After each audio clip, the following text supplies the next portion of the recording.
کہ اگر ہم نبی پاک کے نعرے لگائیں، ان سے محبت کا اظہار کریں، خرچ اخراجات کریں، لیکن ان کی باتوں پہ عمل نہ کریں، تو ہمیں اس کا پھر کوئی فائدہ نہیں ہوگا۔ میری عمر ابھی جو ہے وہ 40 سال ہے تقریباً۔ میں بھی پہلے 10 سال کا نوجوان تھا، پھر میں 20 کا ہوا، پھر میں 30 کا، اب میں 40 کا۔ کچھ یہاں بزرگ ہیں جو 50 کے ہیں، جو 60 کے قریب ہیں۔ کیا ہمیں اپنی موت نظر نہیں آ رہی؟ کیا ہم نے اپنے عزیزوں کو اپنے ہاتھوں سے مٹی کے سپرد نہیں کیا؟ کیا ہمیں پھر یقین نہیں ہے کہ ہم نے بھی مرنا ہے، اور مرنے کے بعد ہم نے جا کے اس زندگی کا جواب دینا ہے؟ تو اگر ہم چاہتے ہیں کہ ہم دنیا میں بھی کامیاب ہوں، آخرت میں بھی کامیاب ہوں، تو پھر ہمیں نبی پاک کی اس حدیث کی طرف متوجہ ہونا ہوگا۔ آپ نے فرمایا میں تمہارے درمیان 2 چیزیں چھوڑے جا رہا ہوں، ان کا دامن پکڑ کے رکھنا، کبھی گمراہ نہیں ہوگے۔ کون سی 2 چیزیں؟ کتاب اللہ، ایک اللہ کی کتاب قرآن مجید ہے، اور دوسری چیز وَإِطْرَتِي أَهْلَ بَيْتِي، دوسری میری اہل بیت ہے، جن کا ذکر ابھی آپ نے کیا۔ یہ جو ہم کہتے ہیں 5 تن پاک، یہ کون ہے؟ ہم کہتے ہیں نا 5 تن پاک، یہ کون ہے؟ ان میں پہلے کون ہے؟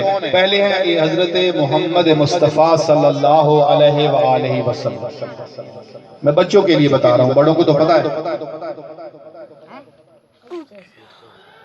دوسری شخصیت ہے حضرت امام علی علیہ السلام۔ تیسری شخصیت ہے جناب سیدہ فاطمہ الزہرا سلام اللہ علیہ۔ چوتھی شخصیت ہے امام حسن، اور 5ویں ہیں امام حسین۔ ان کو کہا گیا اہل بیت، کہ میں 2 چیزیں چھوڑ کر جا رہا ہوں، ایک قرآن ہے اور ایک اہل بیت۔ ان کا دامن پکڑ کے رکھنا ہے۔ جس نے کہا کہ صرف قرآن ہی کافی ہے، وہ بھی گمراہ ہو جائے گا، اور جس نے کہا کہ صرف اہل بیت ہی کافی ہے، وہ بھی گمراہ ہو جائے گا۔ قرآن پہ بھی عمل کرنا ہے اور اہل بیت کا دامن بھی پکڑ کے رکھنا ہے۔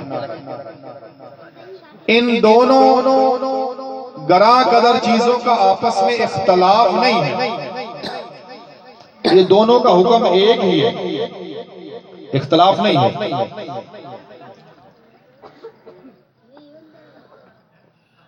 میں ان 5 ہستیوں میں سے صرف ایک ہستی کے فضائل آپ کے سامنے عرض کروں گا، باقی آپ نے فضائل سنے۔ میرے بھائی نقیب محفل جناب سیدہ فاطمہ الزہرا سلام اللہ علیہ کے بارے میں بات کر رہے تھے، میں جناب سیدہ فاطمہ کی کیا شان ہے وہ آپ کے سامنے عرض کروں گا۔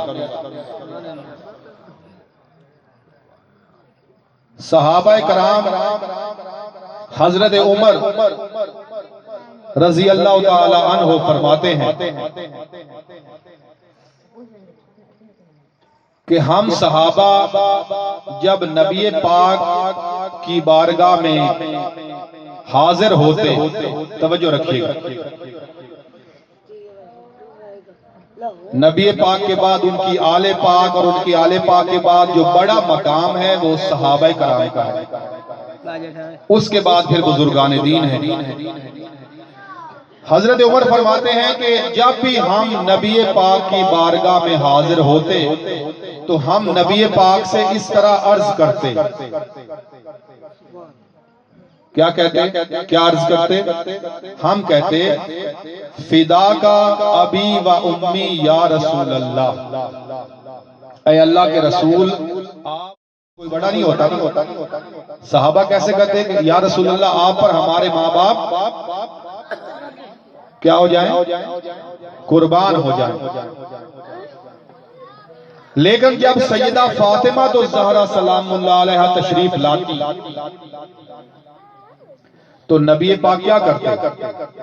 اپنی کالی کملی کو اپنے کاندھے سے اتارتے، زمین پر رکھتے، سیدہ فاطمہ کے ہاتھ کو پکڑ کے چومتے، سیدہ فاطمہ کو اس کالی کملی پہ بٹھاتے اور اس طرح سے فرماتے، فدا کی ابی و امی یا فاطمہ، اے فاطمہ تم پر میں محمد کے ماں باپ قربان ہو جائیں۔